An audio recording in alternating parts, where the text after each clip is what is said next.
Well, good evening, boys and girls, ladies and gentlemen around the world. It is once again time for the WADcast episode number 34. I am one of your hosts, Josh, joined, as always, by the guy that could not get Texas to overturn his erection. Well, why would you ever want to do that anyway, even if you could? Brandon. If it lasts longer than 4 hours, brag. Exactly. This is the WADcast, the Writers, Actors, Director podcast, where we talk about writing, acting, directing, and every spot on a set in between that should be celebrated and loved. We're looking at you, gaffers.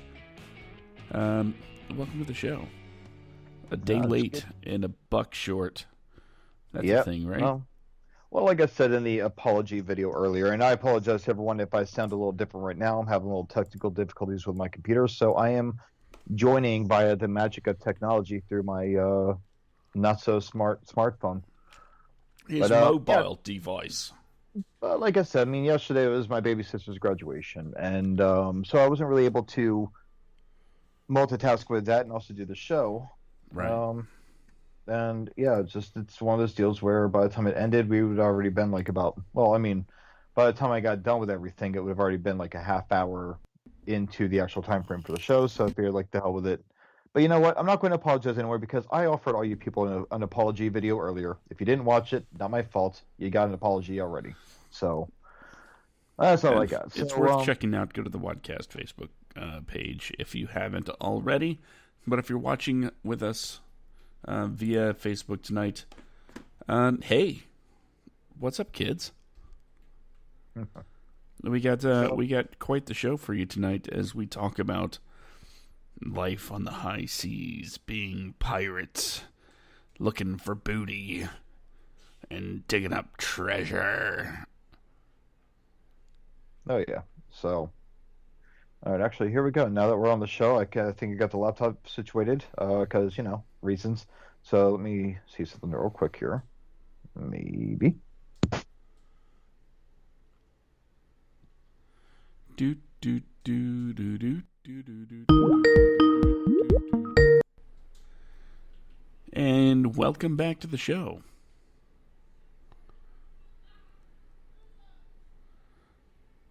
Maybe. Well, you know what they say, it wouldn't be a semi-core podcast without a couple of technical issues. Yeah, shit happens. So, but it now, does. So let's move on. So we're talking tonight about Would I like to leave a review with my? I'm sorry, my phone just asked me. Would you like to leave Skype a review? I was like, oh, I would. Words? I've got words. I got all kinds of wonderful words. But yeah, no. So like tonight we're talking about piracy in the industry and effects that it might have on the film industry. Because piracy. People look at this. It's like, and I know people that are absolutely obsessed with, I'll just stream it from home. And of course, streaming it from home doesn't mean actually streaming it, because streaming implies that you're paying for it. It's like, you might as well just say, it's like, oh yeah, I go onto a pirate website and I watch it from there. Like, well, you may not like the person that directed the movie, or you may not have faith in the actor, but I don't think that you would want to make something, maybe have a few people help you make it, that you had to pay, and then have all these things that you made just kind of stolen from the store or pirated. And that way no one buys anything from you, and then you can't afford to pay people for future situations. Like, there's a lot of things that go into, the effects that piracy has on the film industry, really just on any industry. Because, it does the same thing for, like, the music industry as well. But, piracy, just in the United States alone, guess how much piracy actually costs the film and television industry in the United States? $37. Yeah. No, seriously. No, go ahead. Just try to guess. Okay. Without looking it up. Just film and television? Yeah, just digital piracy with the film and television industry. Okay. I will say, let's try for a nice round, $58 million. Nope, way, way, way low. Estimated like on the low end, you're talking about like $29.2 billion, and as much as like 71 billion annually.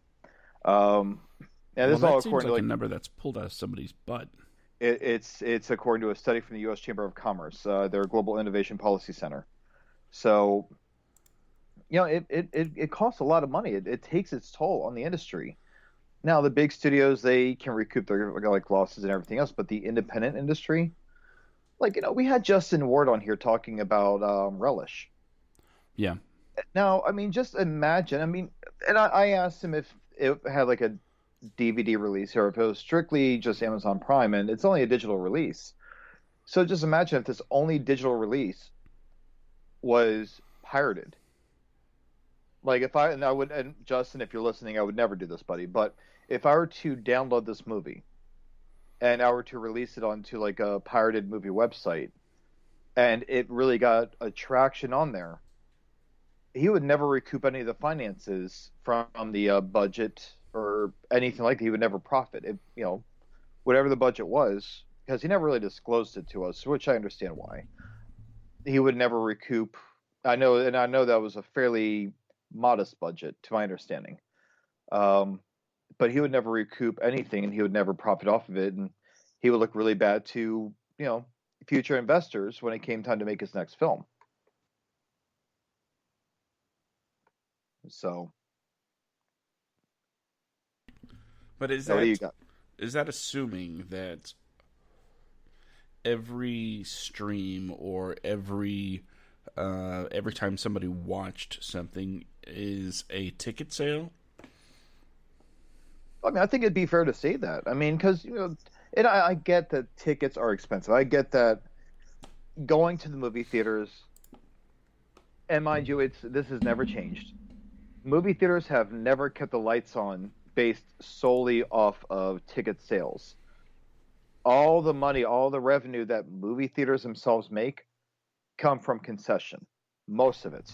Really, Yes. movie theaters are mainly just like candy and popcorn and like mini fast food places with really shitty food that just happen to show release movies.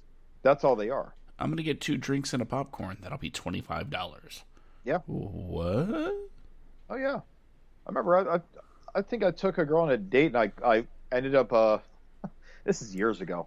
I took a girl on a date to go see a movie, and then she ordered all this stuff from the concession, and I just stared at her. I was thinking like, yeah, I'll buy you a soda and a popcorn, and that's where I'm going to draw the line. And she's like, oh well, I would like also like a hot dog and yeah, like a Starbucks coffee and ice cream, and I'm like, date is over.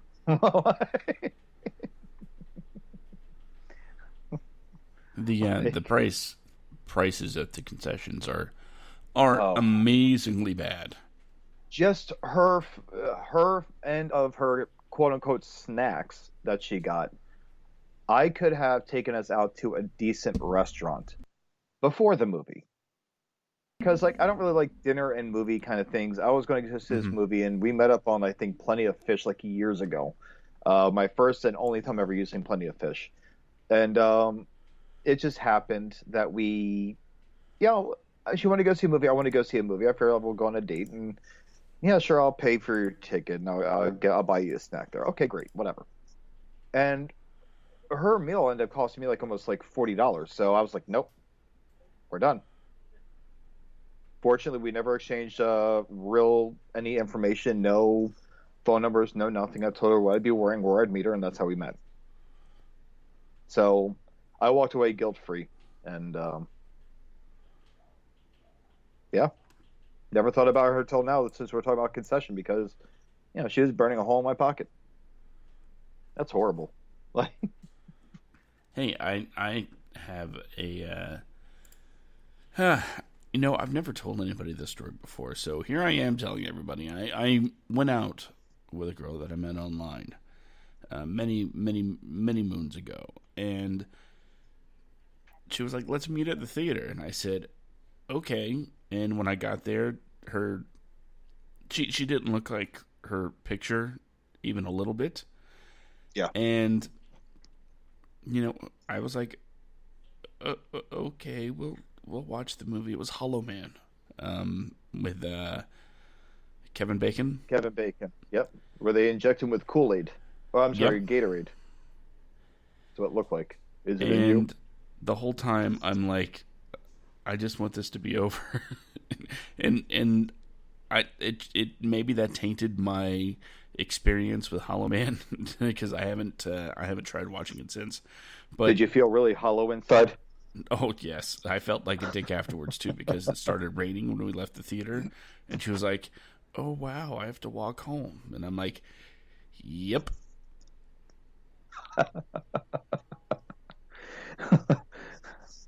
God. You're mean. Hey, I'm not the one that lured me to a movie theater under false pretenses seeing a crappy movie. Yeah, fair enough. You're still mean. That's a movie I wish I would have just pirated. See how I brought it all back there? Oh my God. See, the good thing is if we pirate like I'm not going to say I've never watched a movie online. I'm not going to be one of those holier than thou people. And I remember like way back in the golden age of piracy when it started off as, and I don't even know how they made these movies. I assume they brought like just because of the time that they were made.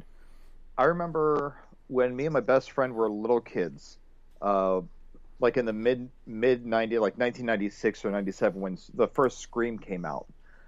Here we are like little 14-year-olds, and one of his sister's friends comes over with a bootleg of Scream.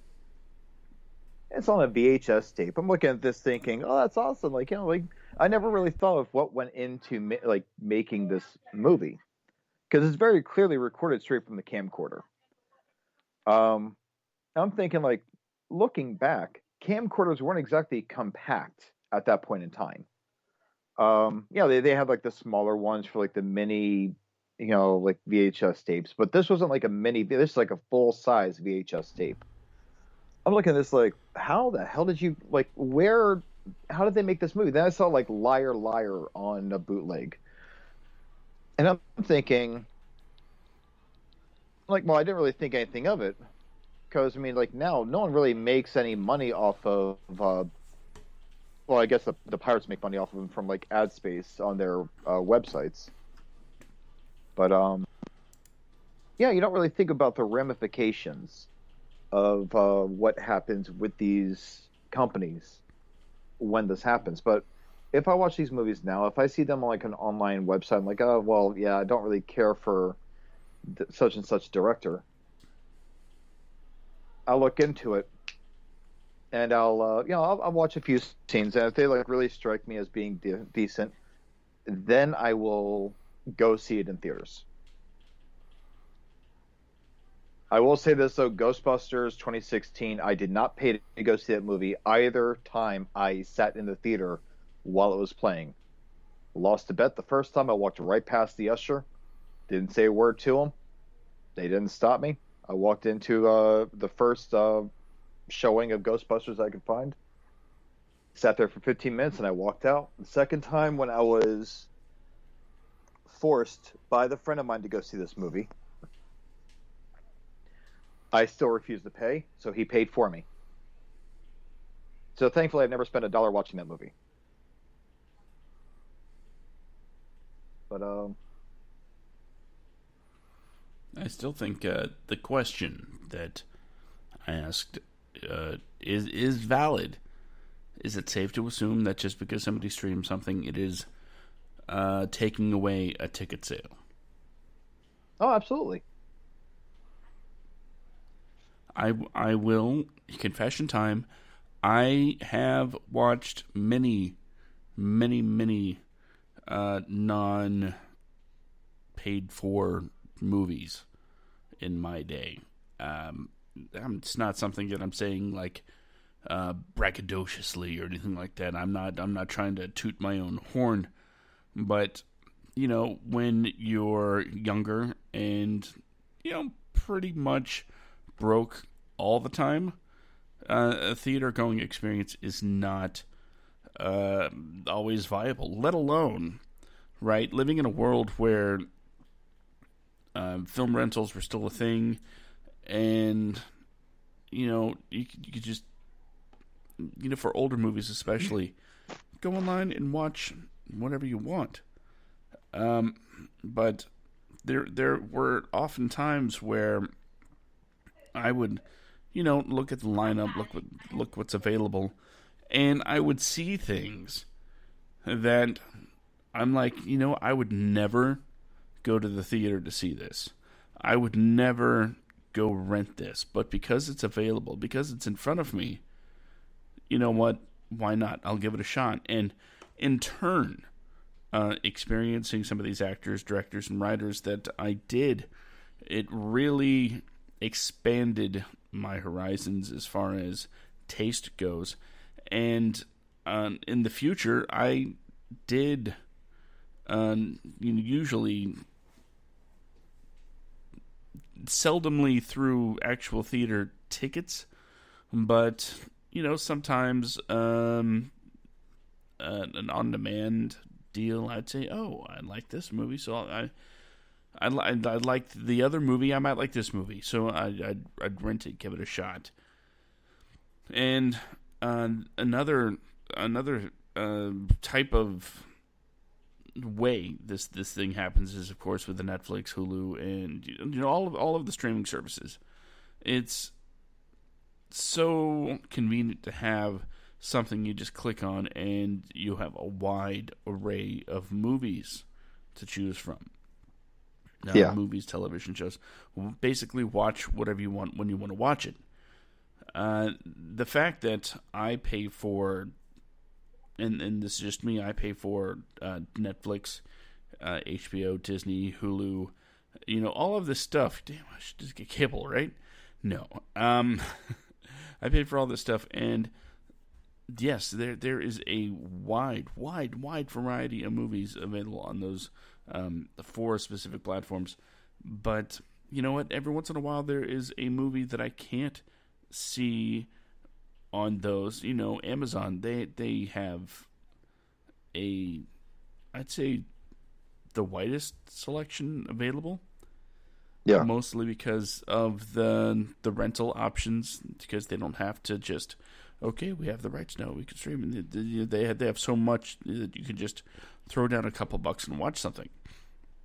So more often than not, if I see something interesting that I want to watch, and it's just right there, yeah, I'll throw down a couple bucks. But every once in a while, there's a very, very specific thing I want to watch.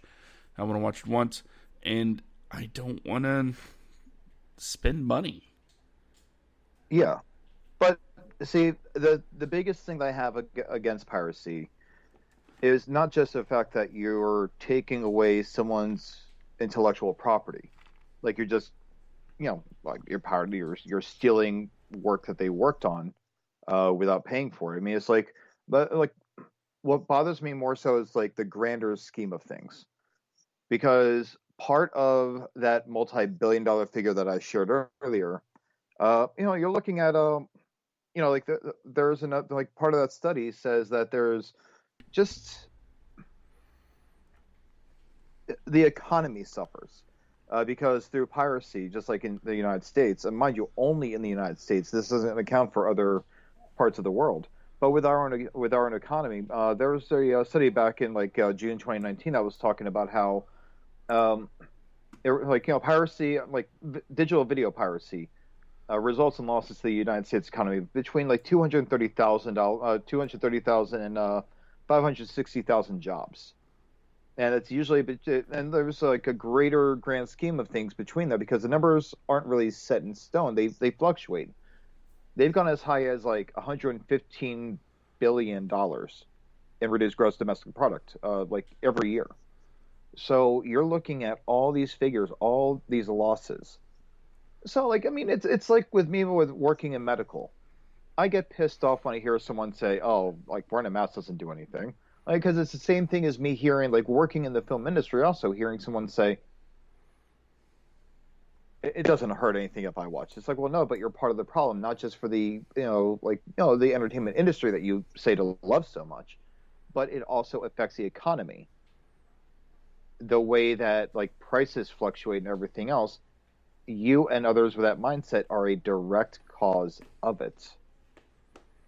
So you have all these things that go into what like the negative ramifications that come from piracy in itself. So I mean, it's it doesn't seem like a harmless act doing it once or twice, but when you have like a fire stick loaded out the ass with, it's jailbroken, so you have all the Showtime, Cinemax, Stars, HBO, and whatever other channels like Flicks or Shudder. When you have all these things and you're not even paying for any of that content, you're pirating it. New movies come out, they drop on the Fire Stick. You're watching them at the confines of your house right now. You know what?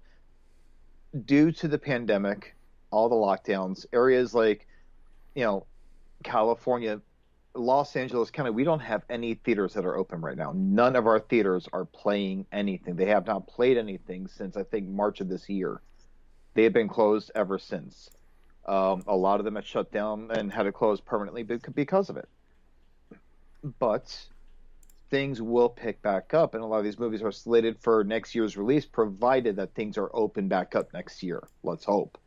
But the piracy in itself is causing a lot of these, like these movies to, I guess, like not be as successful. Look, and I mentioned this to you earlier on the phone. We were talking about Bill and Ted's Facing Music, which earned, I think, maybe like $5 to $10 million beyond its profits.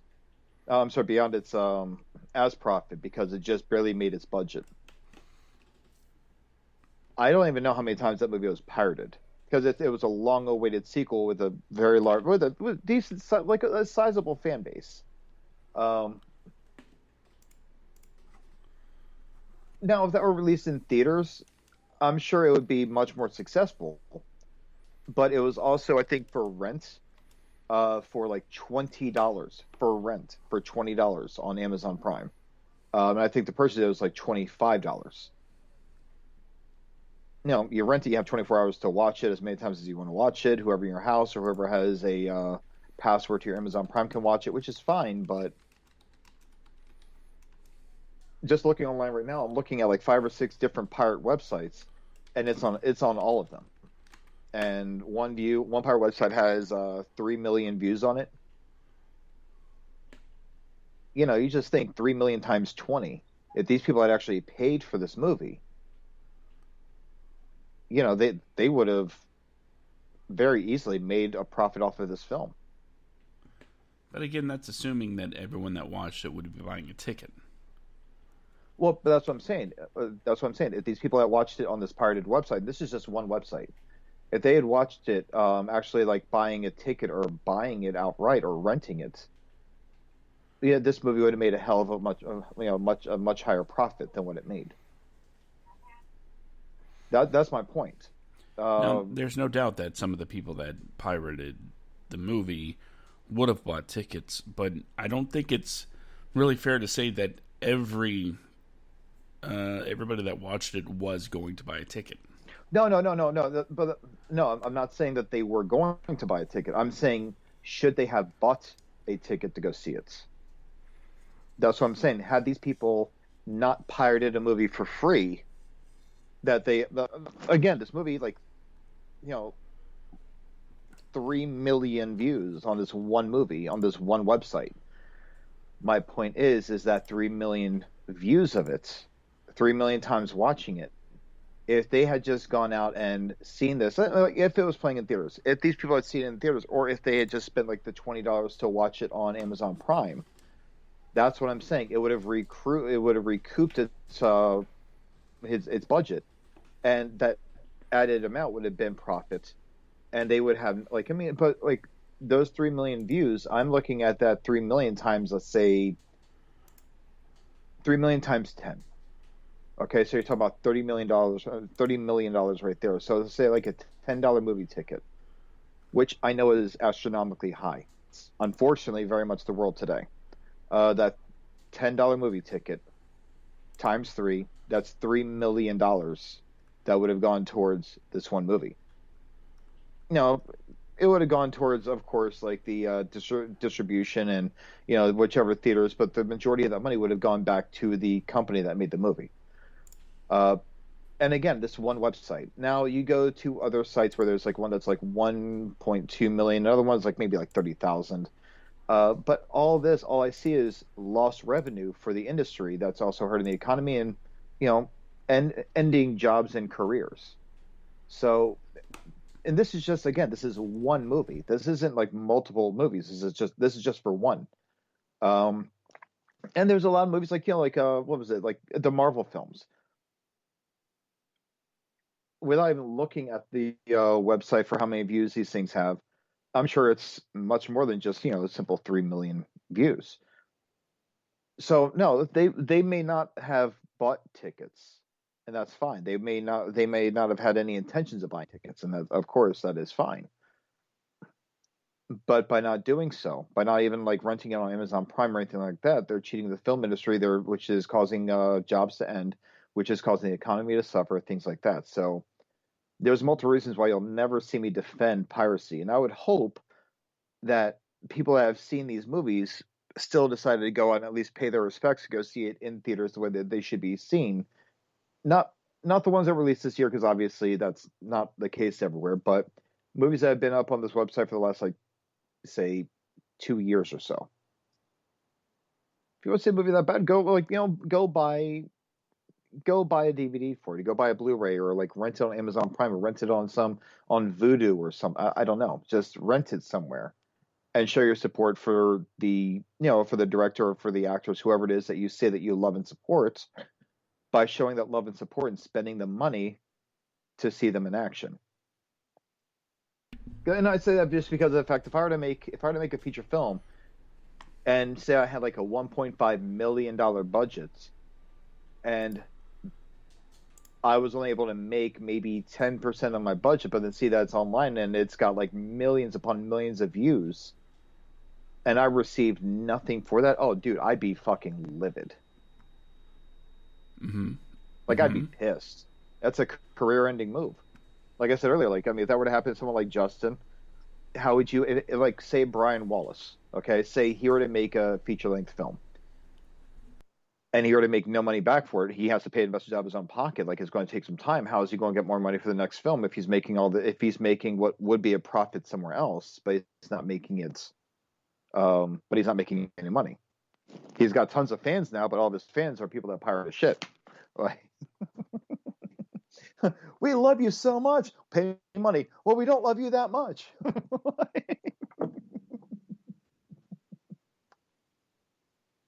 What are your views on this? Well, I can go specifically to Bill and Ted Face the Music. My personal experience with that particular film. Yeah, I'd been eagerly awaiting it for decades, right? It is, classic time travel stuff. You know how I am about time travel. I dig it. That's my thing. So when Bill and Ted Face the Music was announced for, VOD, I was like, okay, I'm down. Theaters are out, but I want to see this movie. So I knew I could definitely get a high quality, bootleg, essentially, because it was being released on VOD. It's just something that right, and it's not gonna take any kind of detective work to track down. It'll be there if you want it. But I said I want to watch it. And I checked out how much it would be on Amazon Prime, and it's a $20 rental. And I said, I mean, that's a little steep. I mean, that's like right around the sweet spot for a first run movie, I think. And that was kind of my point earlier, is like the price for it. Like, I understand why people would do it, because the price in itself was extremely off-putting to people. Like, I mean, I don't see the point of like putting that movie up for rent for $20. It's not like I would have taken my kids to see it at the movie theater. So paying $20 as to enter the theater, so to speak, and it seemed a bit on the high-ish side. I mean, my kids watched the movie because, well, if I took my kids to the movies, it would have been like $40-something. But I wouldn't have taken them to it. I would have gone by myself, which means the ticket, it would have been a solo ticket. But then there was another option underneath it that said, buy it for $24.95. It's like, that's just $5 more. And then you, quote unquote, own it because, digital rights, you have it for as long as they want you to have it. And I said, you know what? That extra $5 completely makes it worth it to own this brand new first run movie immediately. And I would do that so much more often if more movies that I want to see came out in that way, where I could just own it right away. I would buy so many movies. I would have to be, well, I don't know. I probably would be homeless. No way to watch these movies. But the fact of the matter is, because the option was there to spend just a little bit of extra, to spend that extra $5, I bought it outright. And I don't know. Maybe it's just me. I know, like I said, I could have downloaded it and it had like a free copy for whatever. But much to your point, I want the people that make this movie to know that I wanted them to make this movie. And the best way, the easiest way that you can do that and make a difference is to show them with your wallet. I know everyone says vote with your wallet, as far as standing up for what you believe in, but you got to throw down for what you love, honestly. When I talked about pirating movies before, let me make something clear. I have very clear-cut rules for myself, principles that I live by when it comes to movies. And yes, it's weird that I actually have these guidelines in my life, because I'm sure most people don't even bother thinking about these things, but here I am obsessing over the little details on a daily basis. Now, if I'm going to go to the theater and throw down all that money, some criteria has to be met. One, it has to be a blockbuster. I'm going to go to the theater to get the big theater experience. That's why you go. The big screen, the big sound system, the big movies. There's entire genres of film that I'm like, you know what? I could probably experience the same thing sitting on my sofa. And I have yet to be proven wrong when it comes to some of these smaller films. But that's honestly, most of the smaller films that I watch, I do so, number two, paying for it through subscription services. Oh, yeah. Well, I'd say I think there are movies that came out that are critically acclaimed films, right? Mm-hmm.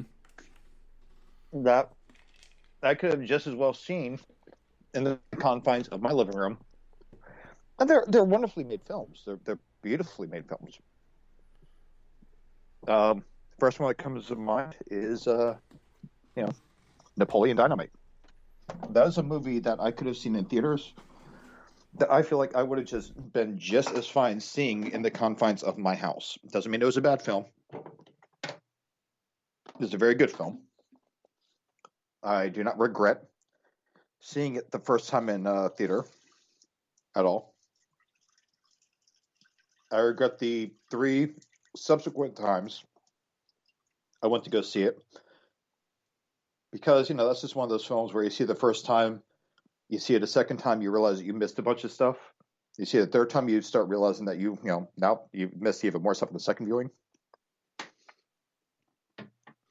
But Like imagine if, say, like right now in today's world, if a movie like, Relish were released in theaters.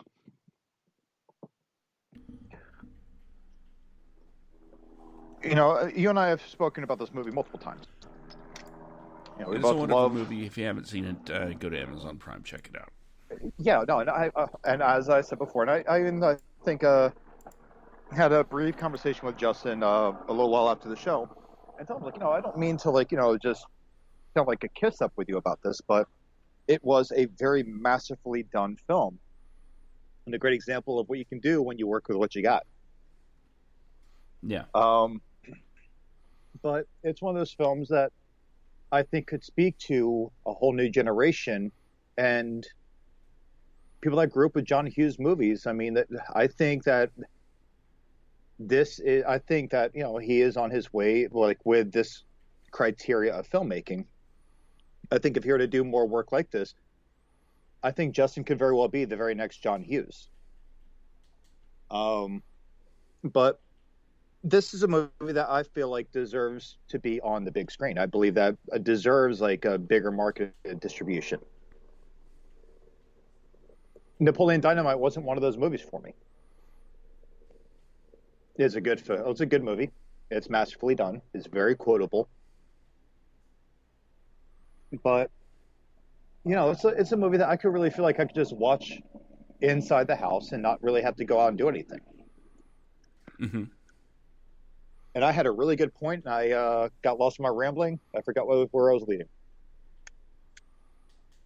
Well, I think you made a pretty interesting point as far as, they're the movies you go out for that you want to be focused on 100%. That's, why you go to the theater. I think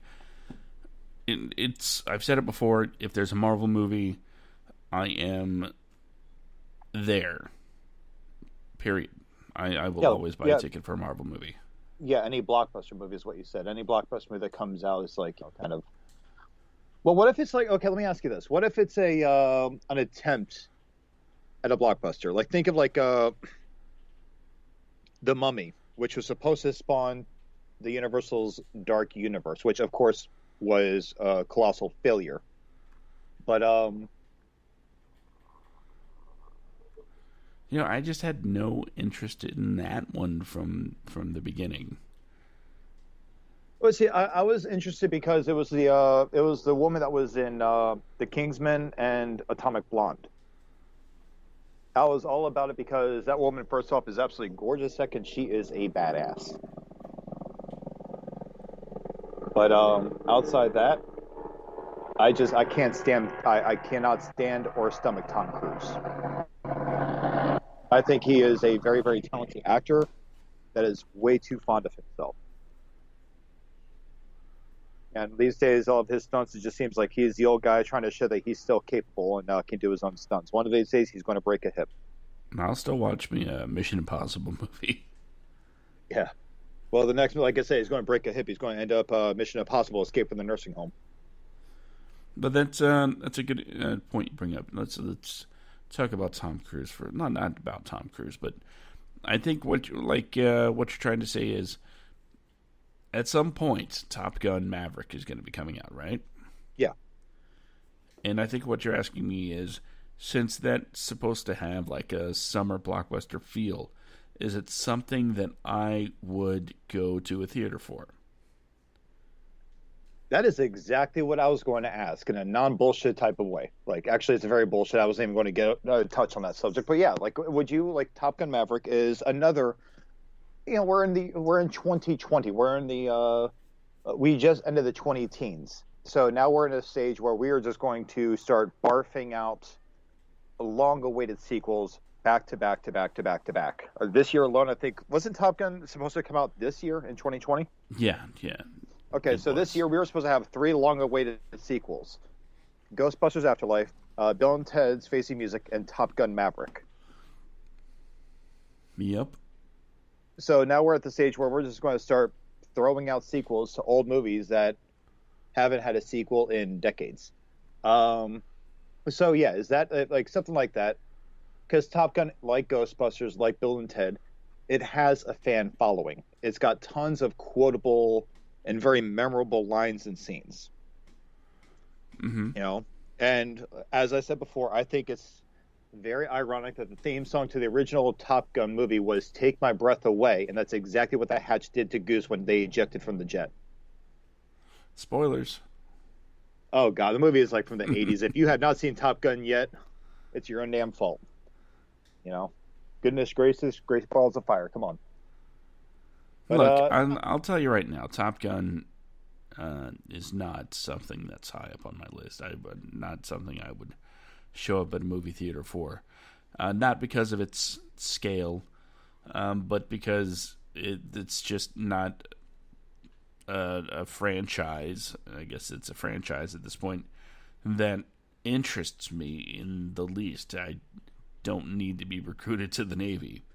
But you brought up Ghostbusters Afterlife. That is something that I would definitely throw down some good cash for, even though it's not a typical summer blockbuster. that is a movie where right now I would welcome. Oh my God, this is going to sound so dark and very insensitive. I'm going to say it anyway.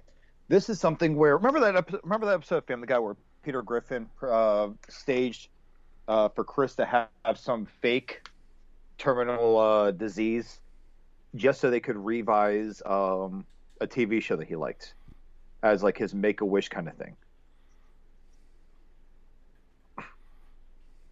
I honest to God thought at one point, like, man,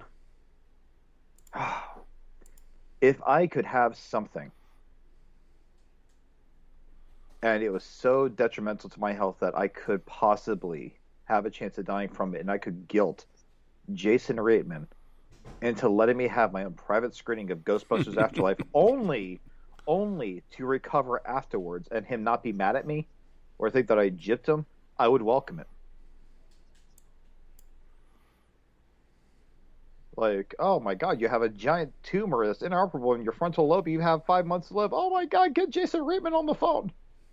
Bam, Ghostbusters Afterlife. I watched it. Fantastic. Oh, it went away. Oh, fantastic. The corticosteroids steroids I was on worked, and I am good. Now I won't die. Now I can sit again. Yeah. Imagine that. But no, it's one of those things where, you know, I would actually greatly welcome that.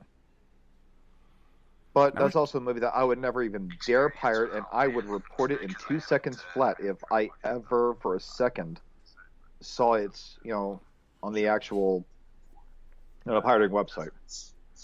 You know, we've talked about a lot of reasons why it's not okay to pirate movies. Is there ever a situation where you're like, you know what? Do it. Just do it. Who cares? Do it. Okay. Pretty much. Oh, yeah, 1 second. Sorry. I completely flaked on sharing our live chat. Yeah, I'm hearing me playback. Yeah, it's... Here, 1 second. Let me turn that down, actually, because it's a little distracting. I'm about to start arguing with myself. Shut up, me. You don't know what you're talking about. Wait. Maybe I did the wrong thing there. I think I might have... Oh, yep, okay. Edit post.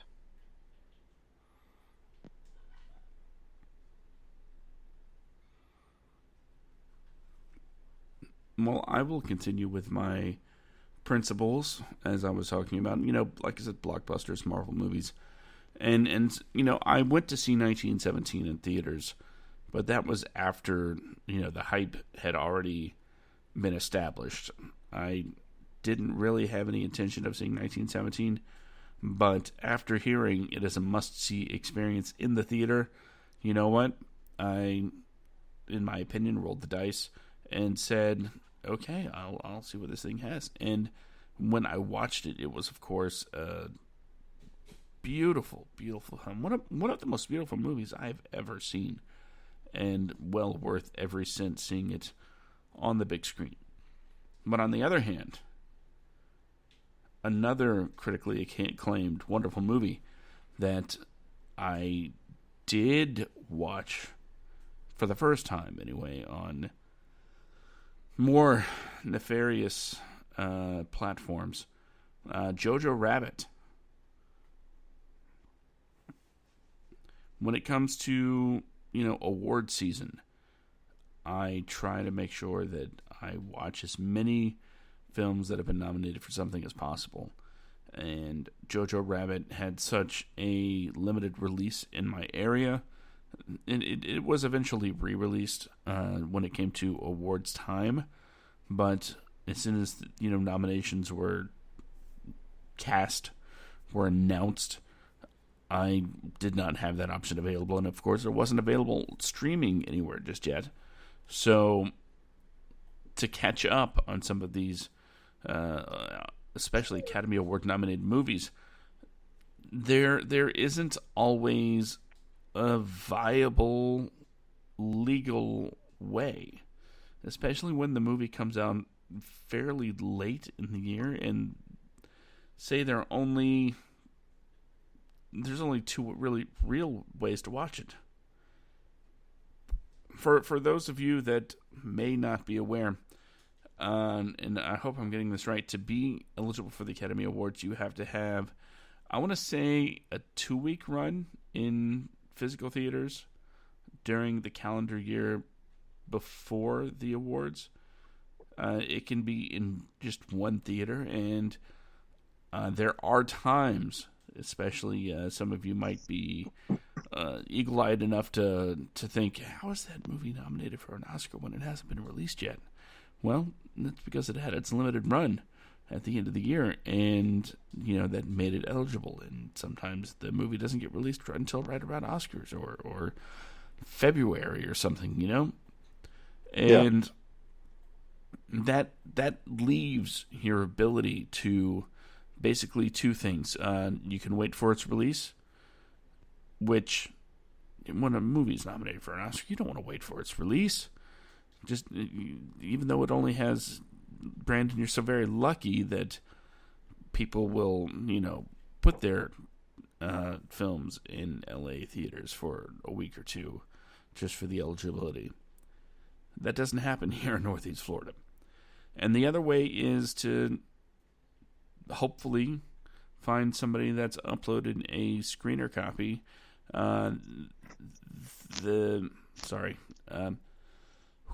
Words. Sometimes there will be people involved in the process that upload, a screener, which is a copy sent out for, I don't want to say review, but consideration. Is that what I'm looking for? They'll send copies of the movie out to people so they can be considered. Surprise! Everybody involved with the Academy doesn't go out and see all the movies.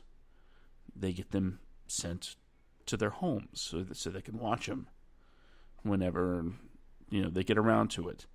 One of the perks of being a member of the Academy, I imagine.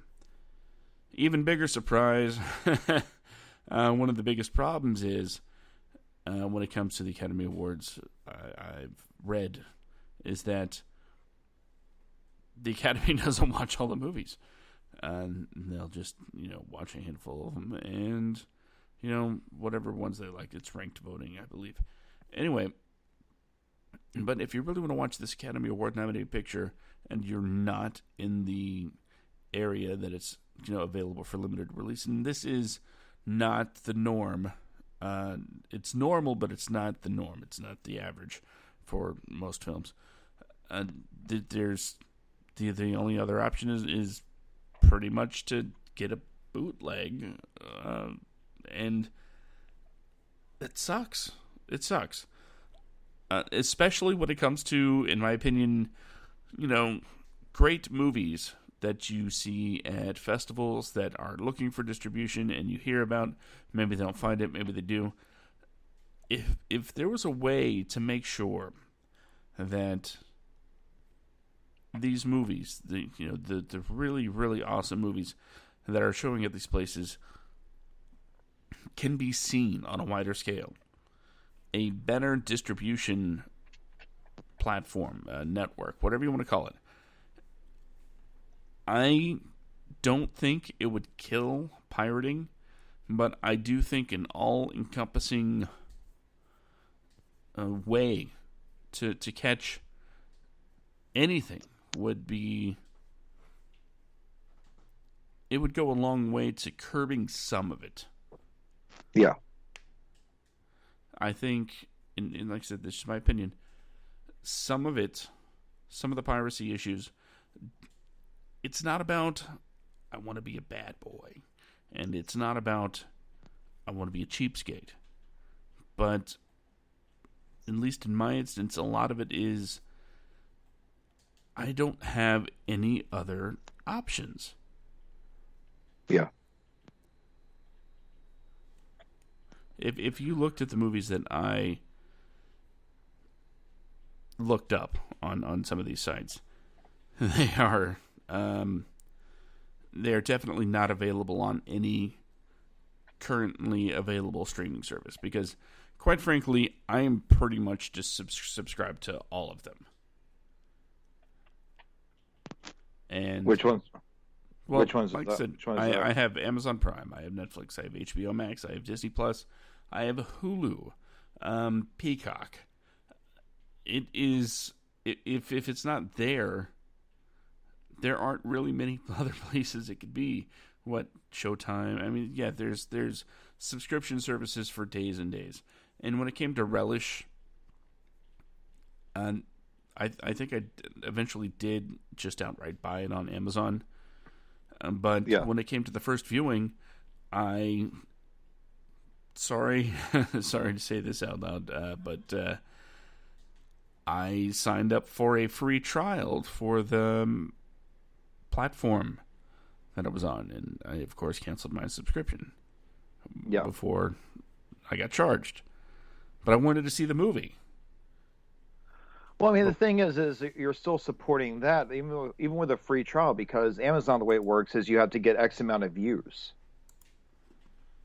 That's how that works out. So, I mean, even if you just simply got a free trial for that channel just to watch Relish, that still supported Justin, the fact that you were still watching that movie. Yeah, I mean, I believe. Let me see real quick. I think I actually purchased Relish on Amazon Prime. I'm going to look this up real quick. Let me see. Prime Video. Fairly certain I purchased it because I really did enjoy this movie, and I knew I was going to watch it more than one time. I do need to watch it again. You know what? We did talk about this movie a lot. So if you're listening, I want. This is going to sound so arrogant of me. I want you to make a Christmas movie. Yeah, Relish a nice big holiday movie. Relish 2, Enter the Mustard. No, I'm joking. No, I honestly, I don't care for Christmas movies, but if he made one, I would watch it. And apparently, Relish right now is just simply on Amazon Prime. So, it's on Amazon Prime, but I did purchase it. So, okay. I wonder when that happened. But yeah, Relish is currently, if you have a membership to Amazon Prime, you can watch Relish. So if you have Amazon Prime, watch Relish. In fact, what I am going to do is, it is available. How about that? I can download it. You know what, Brandon? Josh? We can host a watch party for Relish. We can do that. Actually, we can host a watch party, and then we can actually, you know what? I'm going to reach out to Justin, and I'll see if we host a watch party, if he'd be interested in joining us during that watch party, and also see if we can get maybe Brian to join us as well, and maybe actually I don't want to do that like on our show. It would be a special event, special night. But yeah, I think that we could actually I think we could definitely do something like that. I will reach out to Justin after the show, and I'll even reach out to Brian and see if they'd be down for that. Because I would love, and not just Justin, because Justin's son, Mateus, is one of the actors in this movie. So I mean, we could actually, I would enjoy it if we could do this and see if there's any way that we could have Justin, Brian, and maybe like a handful of the actors or other people involved to all have a watch party for this. I'll talk to Justin. I'll see if there's any way we could arrange something like that. I think we just created our first badass special event. I think we are talking about our first badass special event. Same for thing. For us to say that we created it means that we are going to actually get Justin to say, yeah, let's do that. Either way, we are going to have a special watch party for Relish. Players to be determined. Oh my god. No, I mean, I'm definitely down for that. I would actually have I would really enjoy doing that. I would too. But you know what? Let's get back to the piracy thing. Do you think there is any kind of positive effect from piracy at all? No, not remotely. I personally do not feel that way in the least bit. Again, I am all about people's jobs, and especially right now, buddy. In 2020, in the year 2020 alone, the mass amount of jobs that were lost, and contractors even in the film industry. The film industry is, and even the television industry, a lot of the talk shows, a lot of the contractors that work. Because I mean, in the film industry, you are paying your own way. You're doing your own thing. So, no, I do not think that. What about you? I will, tighten up my tie real quick and look at my client and say, as the devil's advocate, that's right, I'm going there. The only silver lining I can see, okay, there's two, one from a consumer standpoint and one from a business standpoint. I will go for the consumer standpoint first, which we've stated, or at least I've stated numerous times. Availability is awesome. Being able to watch whatever you want is not a bad thing. But that's just on a purely selfish consumer level. That's not taking into account jobs or anything other than being a selfish moviegoer. With that being said, from a business standpoint, I will say the only, and I do mean only, upside to any kind of pirating would be exposure. That's it. Getting somebody's eyes on your work, whether or not they paid for it, is definitely better than nobody having seen it at all. Yeah, but it's just still like one of those deals. It's a slippery slope to that, though, because if you go see a movie on a website, that is, that's someone else's work that you're not paying for, then what's to stop you from doing it again? Oh, well, this is so much easier. Oh, well, I don't really have time to go see a movie today, but I really want to see this because I really enjoy this actor's work. This actor is really funny, or maybe this actress or actor are really great at serious roles. Maybe they're both. I don't really have a whole lot of time to go to the theater today, but I really want to see this movie, so I'm going to watch it here. And then eventually I'll make it to the theater, which sometimes, I won't make it to a theater to go see the movie. So it's like like I said, it's just like a slippery slope that let's go back to what was it, last week, the week before? I don't remember. When WB announced that all of their movies are going to be released not only in theaters but Also, day and date with HBO Max. Okay. Now, that means that day and date, it's also going to be made available to pirates. High res, high quality rips of brand new movies. They're just going to be available immediately. But that means a couple of things. One, there are 3 players involved in this. Three polls, right? Okay. Box office, theater box office,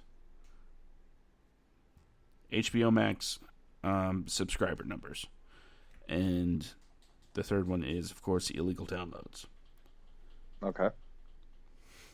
Now, I think it's easy to assume that by and far the biggest impact is going to be the box office, where people will show up, but it won't be in the droves that they would have had these other 2 options not been available. If it wasn't being released on HBO Max day and date, I think you would have a lot of the HBO Max people showing up at the theaters, and you would definitely have a lot of the pirate people showing up in theaters. Why? Because when it comes to big movies, you want to see a good cut of the movie.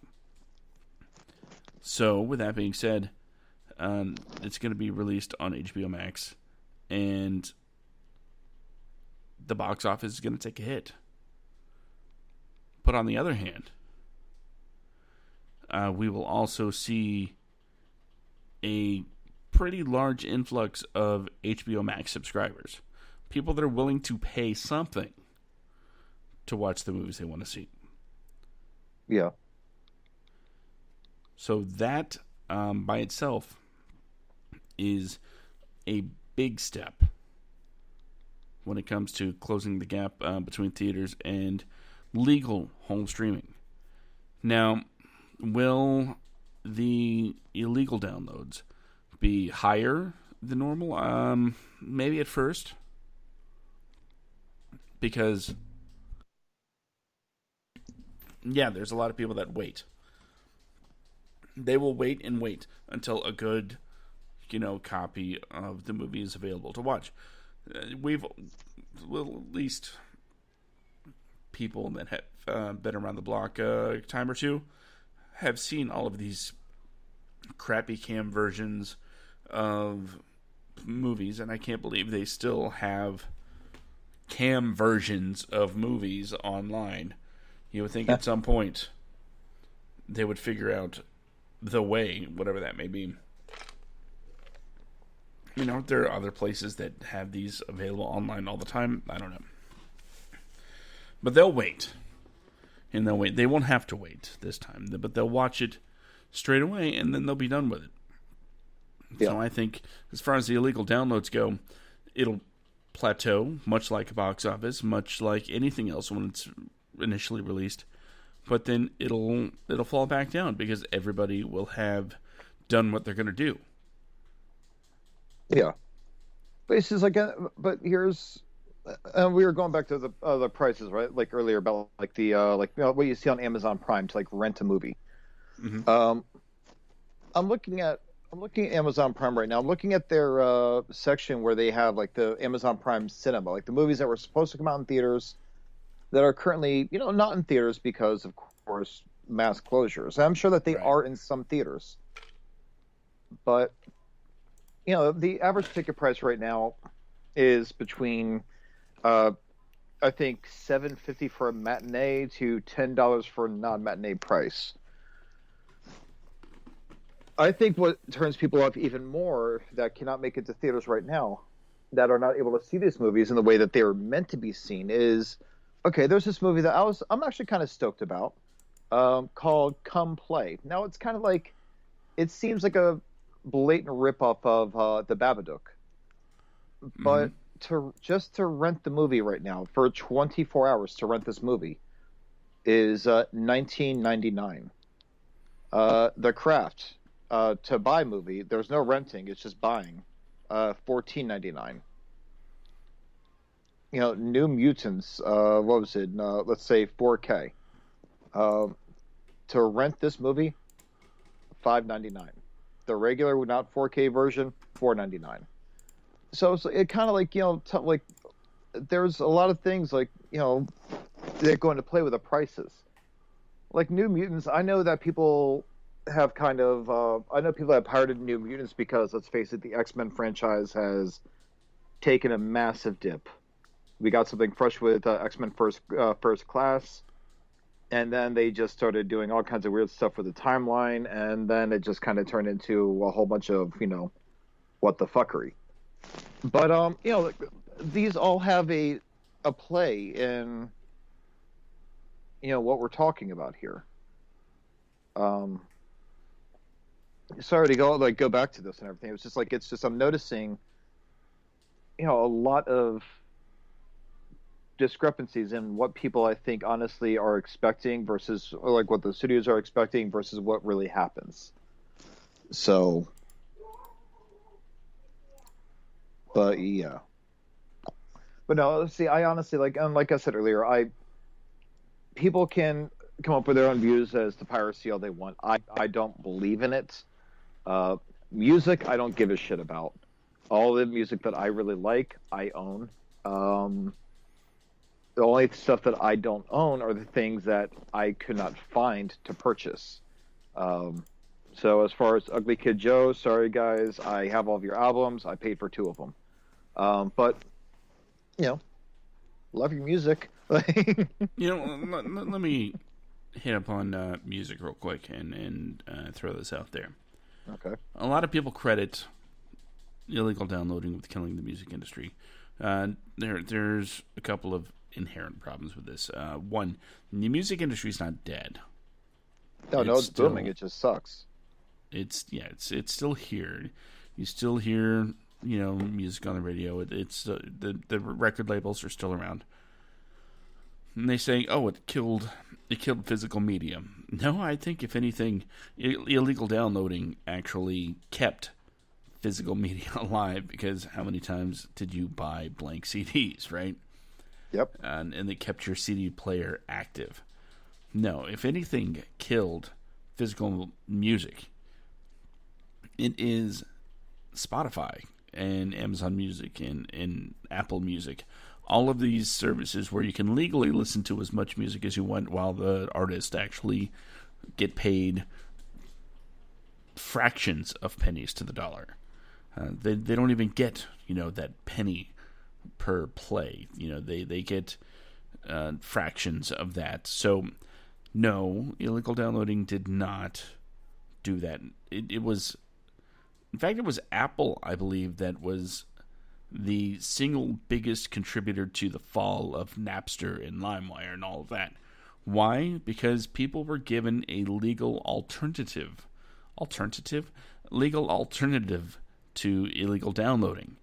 And they were able to get the music they want. They could carry it anywhere they want on their device, good quality, and that was it. And I think the same could be applied for movies as well. It's finding the right combination, the right formula for how do you get these films into people's hands and make them widely available, but also make enough money to be profitable. Yeah. You can't just sell all your movies to Netflix and all your movies to Amazon because, yeah, they make a lot of money, but when you're buying one movie for $300 million for a streaming service, I don't think you're going to get like 30 million extra subscribers to watch it. That's just something I feel. I don't have any facts or figures to back this up or anything. But what I do have some sort of basic understanding is when people were given a legal alternative to illegally downloading music, they took it. Art is music still downloaded illegally? Yes. Because guess what? It's not going to go away. But it is definitely nowhere near what it was, 10, 20 years ago. Because there absolutely. are easier ways to do it now, legally. I pay my $10 a month. I have a massive library of music available on Spotify. I don't have to download anything. I don't have to, every once in a while, they don't have an artist that I want. If I want to hear a specific song, I'll go to YouTube and I'll just listen to it. And real quick, not to cut you off. Hi, Sue. Sue's watching. By the way, Sue, love your hair. Sue dyed her hair back to her natural color, black. Oh, I did see that. It does look nice. But you see, but that goes back to what I'm saying, though. It's like the whole concept of piracy is lost to me. Because, writing something, I look at, like, okay, screenwriters, yes. Okay, screenwriting, you get paid. Your script is either purchased, optioned, or depending on how you go about the deal. Either way, you get paid for X amount. And you're not locked into any one thing. But, it's still, these are things that still are affected by the act of piracy on things such as, like the entertainment industry. But, like, to go back to what you're saying, like, just as a quick revisit with people blame piracy for the fall of the music industry. It's like, well, no, I blame shitty music on the fall of the music industry. People who now, like, whenever they sing something, they think they sound original. They have an original song or an original sound. And it's so breathy when they are singing. Do you know what I'm talking about? Yeah, I get what you're saying. I can't say I completely agree. Everything that I'm just saying, every single, like, I've heard so many songs on the radio just driving, and they all sound like the same thing. And maybe it's because I'm getting older in my age. I'm sure this sounds all fresh to people that don't know their ass from a hole in the ground in music. But listening to someone like Selena Gomez, mm-hmm. I think she, like, I think she's a talented actress. She's actually pretty good in some of the stuff that she's in. But when it comes to her singing, she's got a cute little voice. But with her singing, I've heard a few of her songs that were on the radio, and it sounds like she's out of breath when she's singing. And I've heard that in other singers as well. Justin Bieber, for the life of me, I cannot figure out why the hell he's famous. I mean, his big song that got him famous was, the chorus was like, baby, and baby, she said, baby, yeah, oh. she said, baby, baby, baby, oh. I said, baby, baby, baby, no. And then, like, one of his newer songs, like, yeah, she got that yum, yum, that yum, yum, that yum, yum. Yeah, she got that yum, yum. Like, who the fuck is listening to this? I don't know, man. I don't listen to that. Yeah, babe. Yeah, babe. Yeah, babe. And he, like, he's just like, oh, I listened to this song because someone, like, tagged me in it. And I honest to God, felt like I was shaking in pure rage. Like, I honestly think that someone time traveled. I think, now I cannot, I can't be certain of this, of course, but I have a very, very, very good idea as to how Danny Boyle came up with the movie 28 Days Later. I have a very, very valid theory, much like I have my theory on Betty White being an evil succubus that is eternal. But I feel like Danny Boyle consulted, like a time travel expert who came to 2020, went back to 2001 when Danny Boyle was writing 28 Days Later, and showed him the lyrics for Yum Yum by Justin Bieber.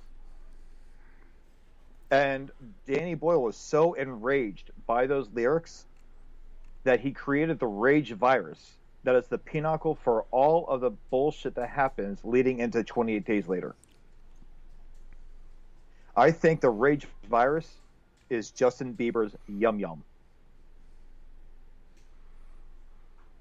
turned into a virus. It is plausible. I think Justin Bieber is responsible for COVID-19. I'm pretty sure that they took that same thing and turned Yum Yum into an actual virus, which was in fact COVID-19. So, God damn you, Justin Bieber. God damn you. Yeah, You mediocre bastard. Anyway, coming off of music, let's we're movie guys. We're yeah.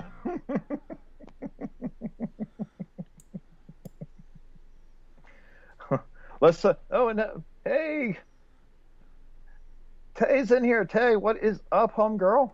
Oh, she's an old coworker of mine from Target.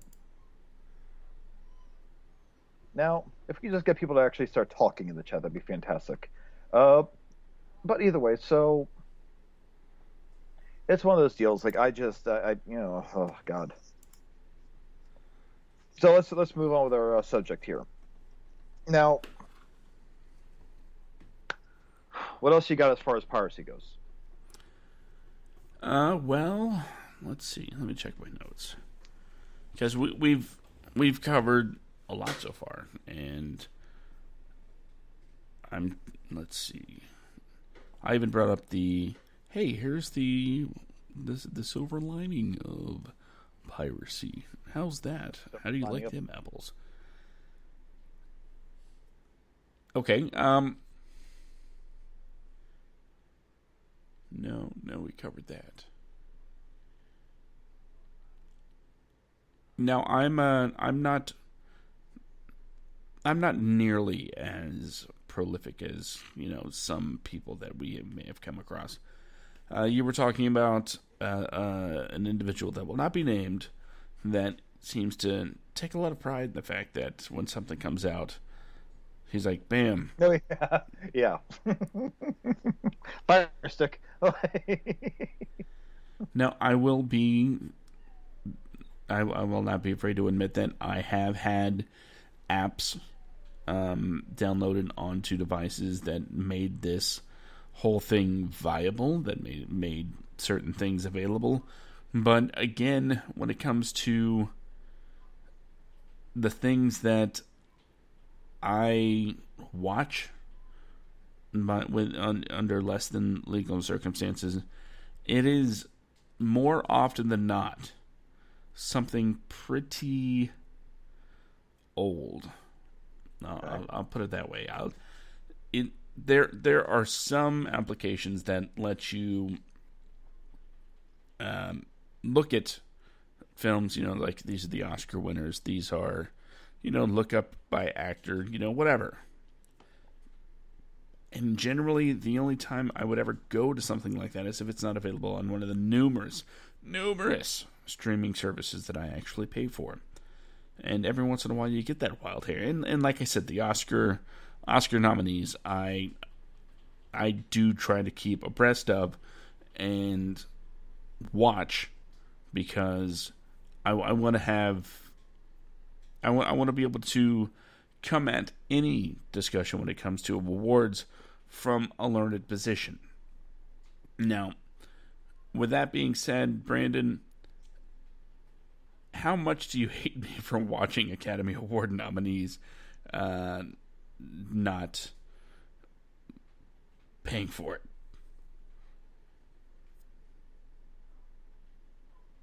I don't. Oh, see, cool. Okay. I don't hate anyone for engaging in piracy. I hate what piracy does to the economy and to people's jobs. So I don't hate you for it, but if you're okay with putting people out of work, that's fine. That's on you.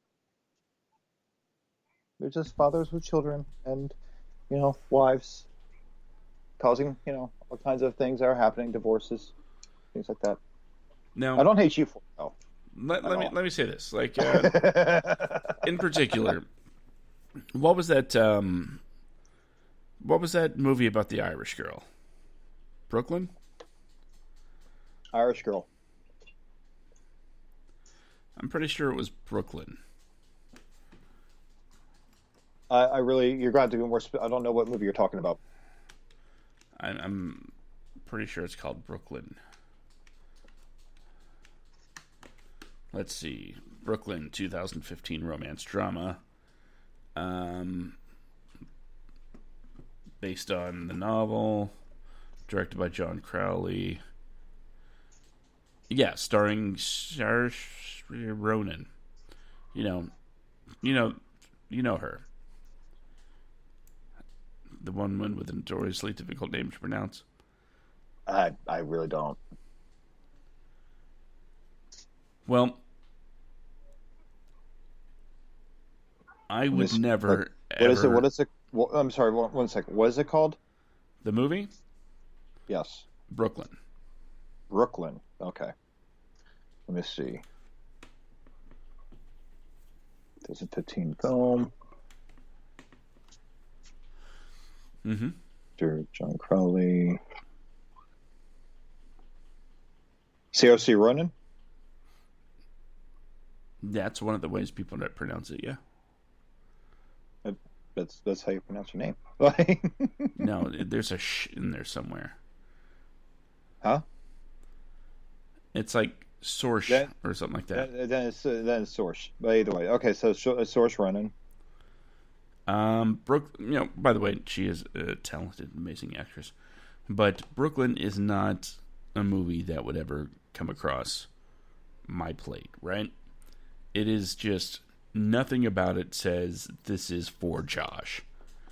And I never in a million years would have watched it unless, of course, it was nominated for an Academy Award. Why? Because I wanted to watch all of the Best Picture nominees. So, like I said, I could come at from a position of knowledge. And it's Saoirse. Okay. So I mispronounced. We both mispronounced it. Saoirse. I fully acknowledge that I mispronounced it. Well, now it's easier for us. It's just pronounced Saoirse. Well, I'll just say the madam. Sursha. Saoirse. Okay. So we got this. I knew there was a sh in there somewhere. But Brooklyn is not a movie that I would have ever spent money to watch ever, period. Yeah. But, again, nominated, I wanted to watch it. It's the only reason I wanted to watch it, because it was nominated. And, I mean, I could understand why it was nominated. It was a very well-made film. But even after watching it, I was like, I don't want to spend money on this. Yeah. Unlike another Academy Award nominated film, Jojo Rabbit, which I did stream, and then once it was put in theaters local to me, I was like, hell yes, I'm going to go see this again, and I'm going to throw down some cash for it. See, and that's where And that's where I don't have as much of an issue with people like you, because like I said, if you're going to do this, if you are going to do such a dick thing like pirate a movie, then do the right thing. Go buy if it's good. If the movie is good, if you enjoy what you're seeing in the pirated version, take your ass to the theater and buy the fucking ticket. If you want to watch the movie again, great. If you don't, then at least you bought a fucking ticket. You'll look weird as shit going up to the box office and be like, oh yeah, I can get a ticket for such and such. You're like, okay, thank you. Oh, it's a little late. Oh, it's okay. And then you just walk away and go get fucking ice cream. I mean, you may look like a jackass to them, but at least you're being honest. Like, oh yeah, well, I just watched this illegally last night, so I figure now I've got to come pay for it. Like, I have actually done that before. It would be nice if there was like a try before you buy option, where you're like, you know what? There are some music artists, not to take it back to music, but pay what you feel, kind of deal. How much did this entertain you? And more often than not, most people seem to overpaying for something they like. If only strip clubs worked that way. How was your lap dance? Yeah, how was your lap dance? Pay what you feel like you want to pay. It's like, well, she needs some dance lessons. She's like, I know you liked it more than that. This is so off. This is so off basis right now. But it's not off brand, so let's keep it going. Oh my God. Well, she's a good therapist. She talked me into my divorce, and she talked me through my divorce. So, but Starlight lied. She never ran off with me. You know what? I think I should start building up another physical media library. It can go right next to my paper book library, which I've started building up quite a bit, so much to the point that I keep getting told, you have too many books. And I'm like, there's no such thing. See, actually, I have a library of just what some people consider to be really shitty films. I've always had a soft spot for Full Moon Entertainment, like The Leprechaun, Bloodstone, Puppet Master, Westworld, the original. I don't know if it was. I don't think it was Westworld. I forget the name of it. It was. I have to look at the DVD box, but it's like pretty much like an Alien Wild West kind of movie, not cowboys and aliens, but Oblivion. That's what Oblivion. But I have everything. Jack Frost, the Ginger Dead Man. Demonic Toys. Tales from the Hood.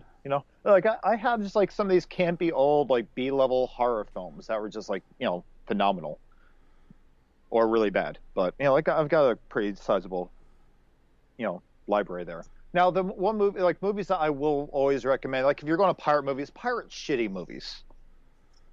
There are some people, I'm sorry, any film is something that someone poured their all into. I will always say that. But if you're going to pirate a movie, if you're so desperate to pirate a fucking movie, and I will still say pay for the movie on some level, even if you're just renting it on Amazon Prime or something, there's always a way to pay for a movie. Just do it. There's a buddy of mine, well, not really, it's like a guy that I've known for a couple of years in Jacksonville. His name is Jared Rush. He's a small-time producer, does a lot of independent films, stuff like that, short films, feature films. He did this one called I'm Going to Kill Somebody This Friday. Just to support him. I don't know the director and the writer, Durden Godfrey. I don't know him from Adam. Like, we've never met. We've never had a conversation. You're missing out, man. Huh? Said you're missing out. Oh, you know him? We're friends on Facebook. Oh, okay. Well, it's like, I watched this movie. I paid for it. I had no problem paying for it because I was doing it mainly just because Jared is someone that I trust with his taste, and I was not let down. It was actually a very well done movie. Super low budget, very well done.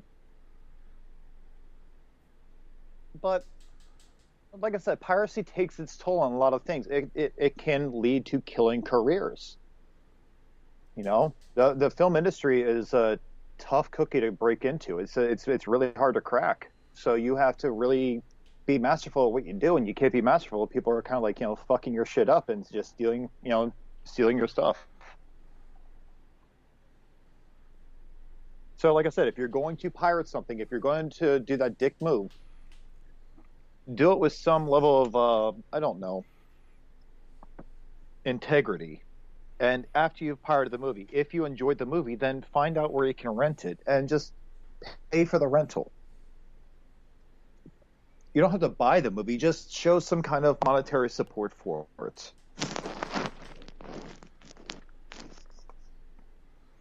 I think that's fair. I think that's absolutely fair. But seriously though, don't pirate movies. I don't know if you're able to see this, Brandon, but before the show started tonight, and I did open up with the Piracy is Theft PSA. Oh, nice. Thought it would be a pretty good little bonus for the Facebook watchers as we lead into this topic. Okay, yeah, I see it right now. That's awesome. Every once in a while, I have like a pretty awesome idea. It's a little off center where you have one side of it cut out, but it's good. Well, that's how you know it's pirated. But I like how he goes into a video store and he slides a DVD jewel case into his pocket. Like, well, you're not really stealing the movie that way. You're just stealing a jewel case for it. So, Stealing the box art. like, this is mine. You know, and the store clerk's like, dude, some dick stole the jewel case. it's one of my favorite things about Blockbuster going out of business. Does that sound mean? No, I applauded that they went out of business because they made most of their revenue off of late fees. I have no problem with Blockbuster closing down. They get with, you know what? To quote the Joker in, the Joker, you get what you fucking deserve. Well, one of my favorite things that they did, because every time they closed down a location, they had like huge blowout sales for everything in the store, including the furniture. I wish I had enough cash and, quite frankly, enough room in my house to get some of that furniture, but alas, that was not the case.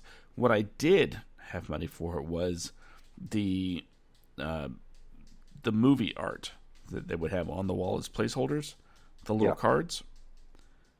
They would sell them for like 10 for $1. So my sister and I would just find whatever Blockbuster's closing and then just buy tons and tons of these little cards that have movie posters on them,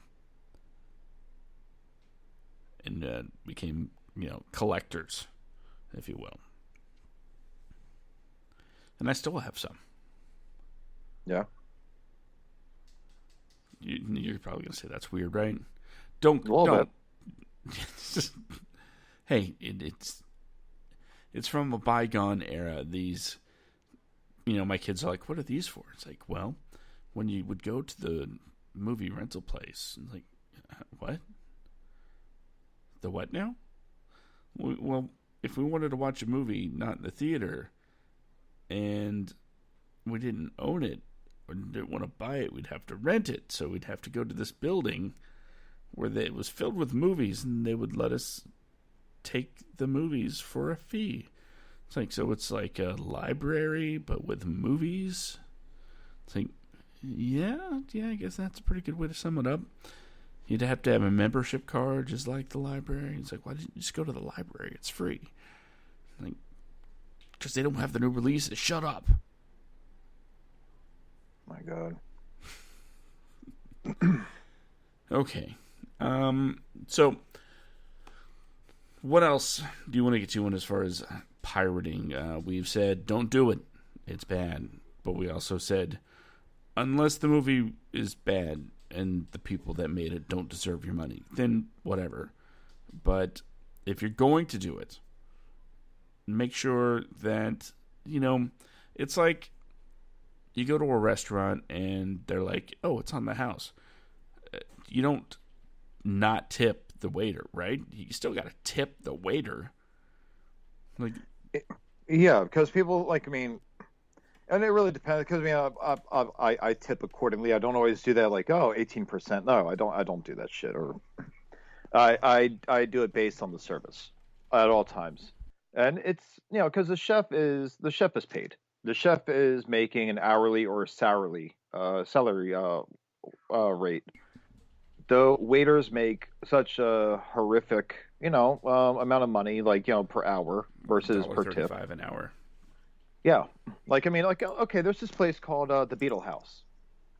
It's a Tim Burton themed restaurant out here in LA, and I think there's one in New York. But it's one of mine and Danielle's favorite spots to go and eat our food at. It's an awesome atmosphere, really cool restaurant. But the last time we went was in late 2019. We didn't get a chance to go back like we had planned to for Danielle's birthday, but it was amazing food, really shitty service.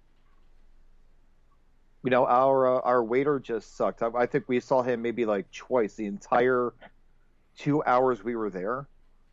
And it was just someone else that was constantly coming to the table, so I didn't know who the hell to tip. But I knew who our waiter was supposed to be. And I looked over, and he spent more time looking on his cell phone than he was even coming over to check if I just wanted maybe like a refill on my soda or maybe like a beer or something like that, just whatever. Our bill came out to I think $170 for everything for the night. I think I tipped him $5.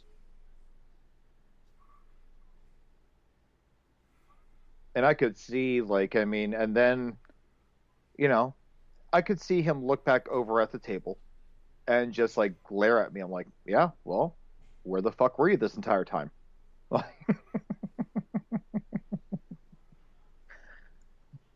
You're not entitled to that money. It is nothing more than, consideration from me to give you that. So, but yeah, so it's like that that I think would probably be okay to an extent with some places, but it's just like with like film related stuff. But I honestly I don't have faith in humanity enough for me to say that people would be like, oh well, I'll overpay for this movie. Well, no, like I mean, you probably won't. Oh, Avengers Endgame was amazing, but it was 3.5 hours long. I can't pay you for that. Like,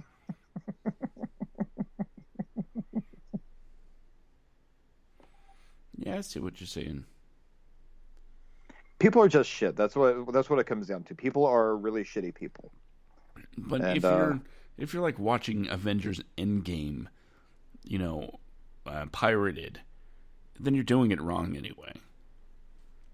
yeah, you should be in a theater wearing a diaper enjoying the movie. Yes, you don't leave your seat. Yeah, that's it. I still know the last movie that I saw in theaters was Sonic the Hedgehog. Why? Why did I see Sonic the Hedgehog in theaters when I could have easily seen it at home, later on? Remember, this was right as COVID was hitting the nation. It's a family tradition at this point. Whenever we go on vacation, spring break, summer vacation, we watch a movie. We very, very often try to find like a theater that's local, something that has a flavor of the city or town we're in. It's just I don't know why it became a thing. It just became a thing because we can go to AMC at home, we can go to Regal Cinemas at home, but when we're away, we're trying to experience other places. We're trying to get a feel for what life is like in other parts of the country, and that same applies to food. We try if we're going to be in a place for more than a couple days, because sometimes you just show up, you pass through, and you get out. Sure, you just grab a burger and whatever. But if we're going to be there for more than a couple days, then yes, by all means, we are going to find some of the local places, some place that you cannot find anywhere else. Why? Because we want to know what it's like to kind of be local. We don't go places to be tourist, and it definitely applies to the movie theaters. And one of the place that we went to in Tampa to see Sonic the Hedgehog, we could have went to any number of places, but we chose this little theater that doubles as a church inside of a strip mall. And I got there, got to talking to the guy that runs the place, and it turns out he is friends with a theater owner here in Jacksonville, a popular indie type theater. And I was like, oh yeah, I go there all the time. It's like, yeah, I love that place. It's really good. And we just got to talking about the theater experience. And I know that the specific theater that we have local in town is not really. I don't think it's having any issues as far as keeping afloat, so to speak. Even though there is an array of new movies to watch, especially on a regular basis, because I think their business model doesn't rely on it. It never has. They show a lot of indie films. They show a lot of classic films. I don't want to say art house, but it has that feel. Yeah. Where people go and if you appreciate a good movie in a certain environment, it's kind of where you go when you don't want the big box, multi-screen complex. But we went to see Sonic the Hedgehog, as per family tradition, and I think it was think it was good. I'm pulling a U where I was like, there was a point to all of this, but at this point, I don't know what it is. I don't know. Neither do I. Nothing new for the show, though. So we just started talking, you see, and then one thing led to another, and we're here, and I don't know where the hell we are. Yeah, I don't know. I don't know what to say to rebuttal because there's nothing to really have a rebuttal about. No point was made. So suck it. It's like telling a 20-minute joke and never getting to the punchline because you forgot what the joke was that you're telling. And whatever God wants, he keeps. Oh my God. Well, I mean, I think we pretty much covered everything about piracy. So since I've got nothing else to bring to the table about it. I'm solid. So. All right. With that being said, how about we just start giving out some of these websites people can go to pirate movies? No. No? Okay, no, we will not be doing that. Are you sure? Yeah. I'm sure. You can. I just disagree with pirating. All right, while Brandon sticks up his nose at you from his high horse. Yep. Up on my pedestal. I will give you... It's my way of telling people in the film industry that I support them.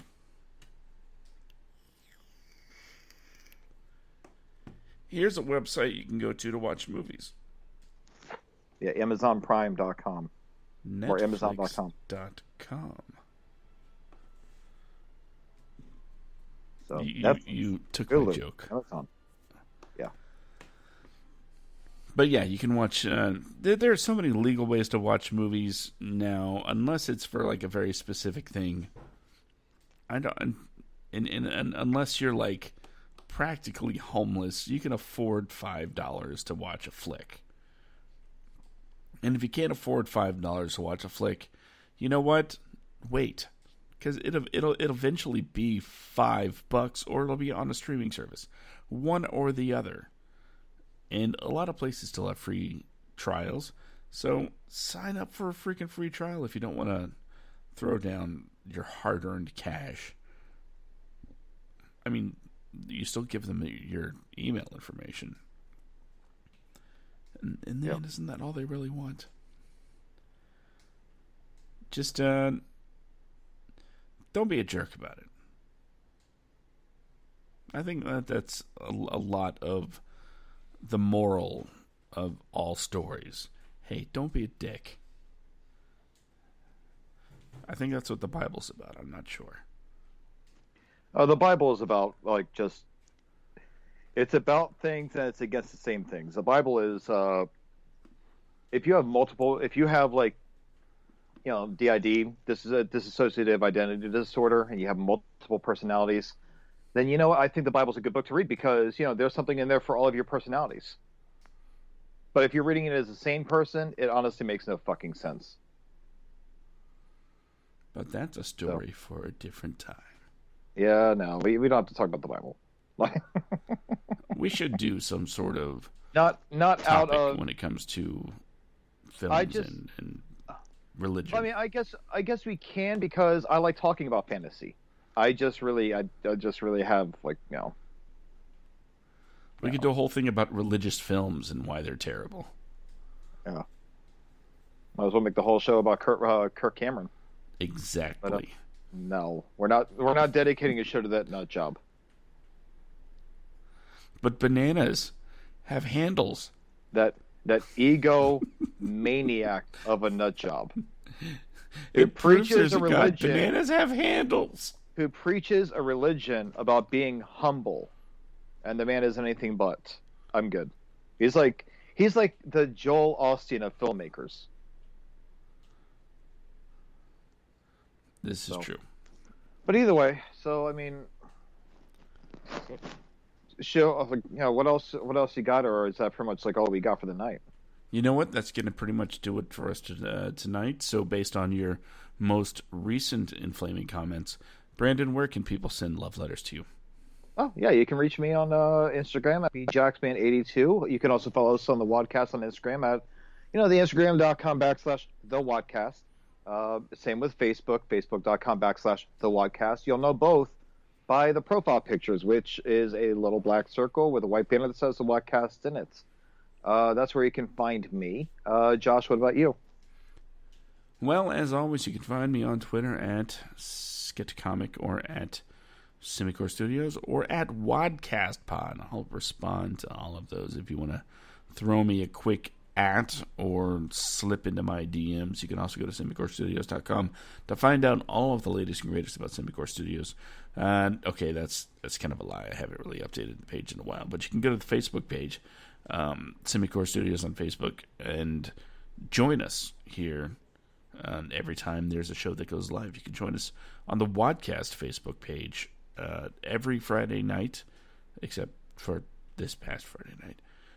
Every other Friday night, 10 p.m. Eastern, 7 p.m. Pacific, and join us here for the WADcast. You can listen to it live, join in the conversation in the chat. We want to get more of you out there, trying to engage in conversation. It would have been nice to have your thoughts on piracy as well. But if you are listening on a delayed basis via podcast or podcast catcher, then by all means, don't forget to rate, review, subscribe. Wherever you see this, subscribe, leave a comment, let me know what you think, let Brandon know what you think, and we will read your comments. And if it's cool, we'll put you on blast on the air. Even if you say you guys suck, we'll say, hey, Dirty Home Mama 33 says we suck. So we love you, Dirty Home Mama 33. And checking the notes, and I think that pretty much does it. Yes. Yeah. So Brandon, say goodnight, and I'll take us home with the final message. Okay, good night, and I'll take us home with a final message. That's our equivalent of goodnight, Gracie, I guess. There we go. Good night. Go ahead. All right, boys and girls, don't forget the only thing standing in the way between you and your dreams is you. You need to follow your dreams. You need to make them come true. If you gotta, pick up the shirt sleeves and try a little harder to do that, don't let anybody dissuade you. And by all means, when you do make your art, don't let anybody take it from you. You work for it. You deserve to get something for it. Get paid. That's basically what I'm saying. Until next time, that's Brandon. I'm Josh. This has been the WADcast, episode number 34. Have a great week. All right. Good night, everybody.